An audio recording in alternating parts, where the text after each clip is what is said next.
Oh, oh my God. Hey guys, yeah, it is me. It's been about 3 days since I've last seen you. Oh my God. Lovely screen people. I'm doing good. So today we have a topic, and it is when I felt that Nickelodeon started to get bad. And by started to get bad, I mean, well, they were like consistently just, maybe not even bad, but like consistently just bleh. Like to where even me as a kid noticed that it just was not good anymore. Now, this is a subjective topic, and to a lot of people, that could mean a lot of different dates, right? It could mean a different time period in life and other things like that. So, when I say my opinion on this, it is my opinion, y'all. It's my opinion, okay? Right. Zara Larson knows that too. Anyway, so Nickelodeon, you all know it. It's kids' TV network and created a lot of classic shows back in the day. And it's still running kind of strong now with diminishing ratings, but still, it's still up and running. Another factor to keep in mind is I'm not very old. I am pretty freaking young still. And so that means I wasn't around in like the, 2000s-ish, like 90s to absorb all the Nick, history that happened there. But I feel like I know enough about it to judge exactly when this show went from great to Cranberry Pie. And that, or the show, the channel. I was so focused on that Cranberry Pie joke that my head just got all flustered. So, this one. So, yeah. So a lot of people point to around 2009 or like, the late 2000s and the early 2010s that like things really started to like hit the fan, air conditioner wise. And around that time, a lot of shows were coming out. You had like stuff like Fanboy and Chum Chum. You had stuff like Fanboy and Chum Chum. This was a 2009 thing. I feel like it was a little ahead of its curve in terms of the wow factor. In that a lot of things were coming out people just were not caring for on Nick. Shows were just like coming out that felt more and more blah. I know throughout like 2010 to 2012, that was an era of the show that had like really noticeable flops, like Fred the Show, for instance. I remember that somehow. Like they literally cut that off as soon as they, got done airing that. They had like Marvin. Like a lot of, they really were like obsessed with Fred, which really got them started on the whole taking things from the internet and just like, making an easy, cash grab. Because, the thing with Fred is like Nickelodeon really liked to use that one joke of him having an annoying voice mostly throughout the Fred programming. Now, I'm not going to say the movies were like the worst thing ever. I will say in terms of TV movies, they're one of those things where production value, that they're really shoddily made, and the comedy, it's like the stories and everything, it's not the most well written stuff, but it's one of those things that's kind of enjoyable if you can like shut your cranium off and like laugh at the dumb jokes, because there are funny jokes in all three of the movies. There are cringy moments in my opinion, but like, yeah, there are jokes I do like in all three of those movies, but we're not talking about the movies. So we're just talking about Fred being just completely overused. The thing with the Fred videos that made them feel special and good is that, the jokes weren't always, Fred has an annoying voice, like, and I feel like Nick, the jokes they wrote for him, like, when you compare them to the videos he made, like, you obviously understand why those videos were popular and Fred's stuff on Nick flopped bad, because they really were just like, it's Fred, we think kids will watch like anything, like, I didn't mean to go on a Fred tangent there, but anyway. But a lot of stuff came around that, like, they really were trying to just take things from the internet to just like make popular on their network. They had like things like AwesomenessTV, and yeah, around that time, like in 2012 2013, things really started to like get cringy. But like the thing about this is, like, that wasn't where I felt like Nickelodeon got bad, because they had shining examples still of pretty good shows. They still had Big Time Rush, they still had Victorious, iCarly, which, although, towards the end, all of those shows sort of went downhill and kind of like ran out of ideas. As much as I love Big Time Rush, the TV show, I will say the 4th season is easily the weakest show, the weakest of the show. It's not bad, and there are, you know, good episodes and good moments, but I really feel like the show just was starting to lose steam and just starting to, run out of interesting or relevant ideas. And that's kind of what was happening with all 3 of those shows. And when those shows all got taken out, like by summer of 2013, all those shows were gone. That is where I feel like Nickelodeon really, got stale and bad for me. And keep in mind, I was only 11, so I still feel like I'm mostly still in the Nickelodeon target demographic, right?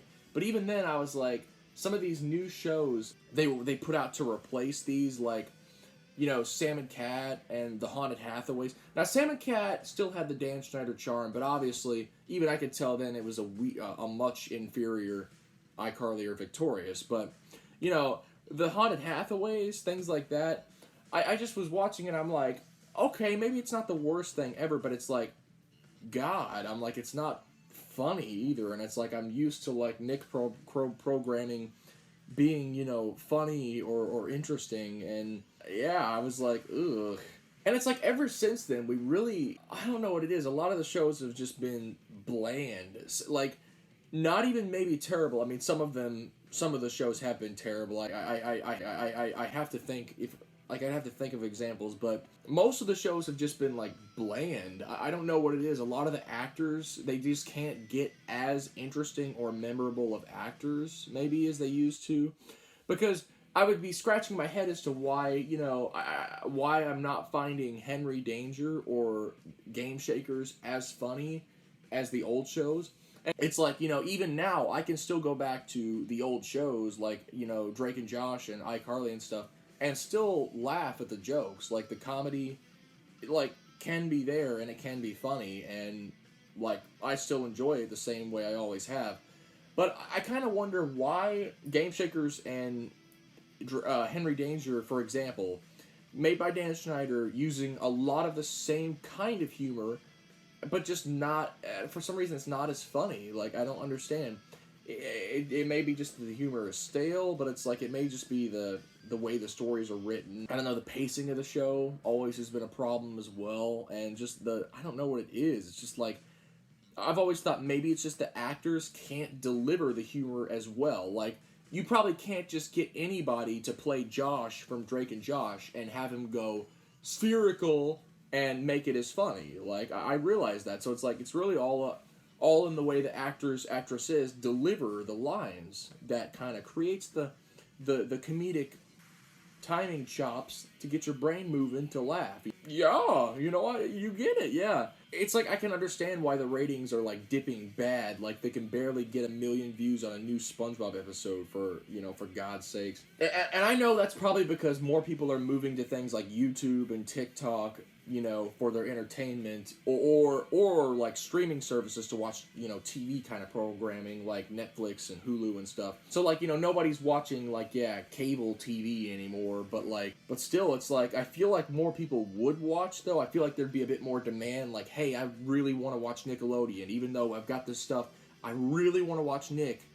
If, you know, the programming kind of, like, was better, because I mean, I don't know, like, maybe, you know, maybe 6-year-olds or something, like, find that funny and all, which, okay, like, humor is subjective. If you like these shows, that's fine. I'm not hating on you personally. That's great. Great, like the number 8. And, today's video is sponsored by the number 8. But,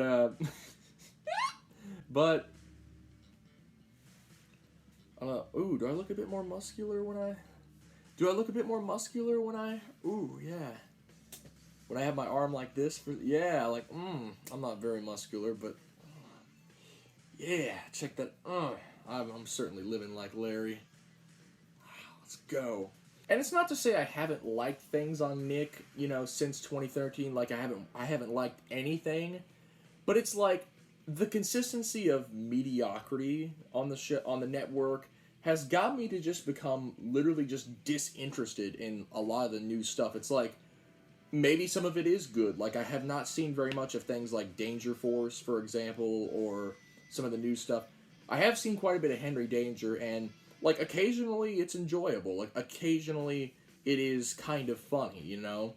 So like I'm not gonna trash a lot of the programming because maybe some of it is good, but it's like around 2013 is like when I really started to begin to develop like a true disinterest for the network as a whole in general.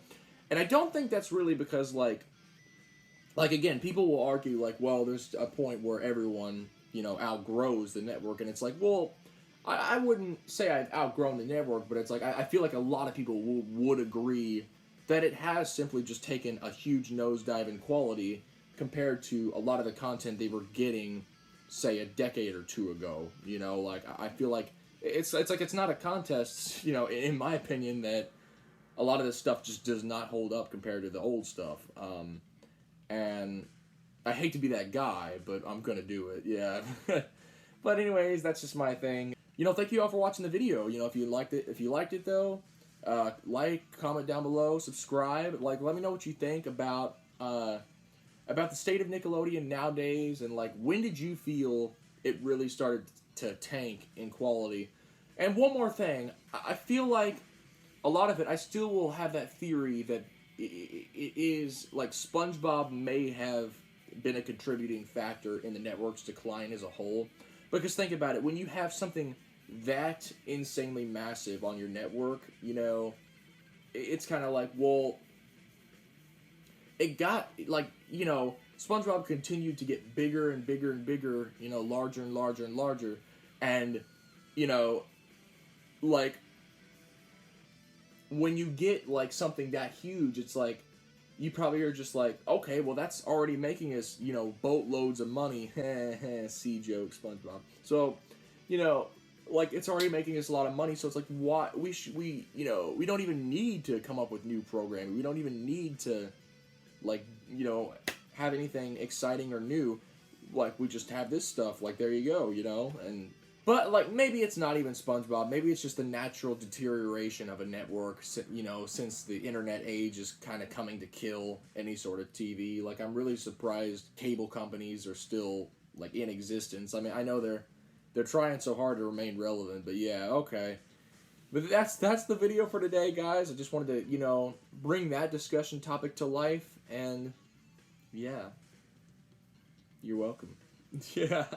Alright, well, thank you all for watching. I'll see you guys after the Super Bowl tomorrow. Woo! Well, I don't know about right after, but yeah, like, probably the next video will be post-Super Bowl, and, oh, I'm so excited for that. Let me know if you're excited for that. The weekend is here! Yeah, I do need to work out a bit more, but okay.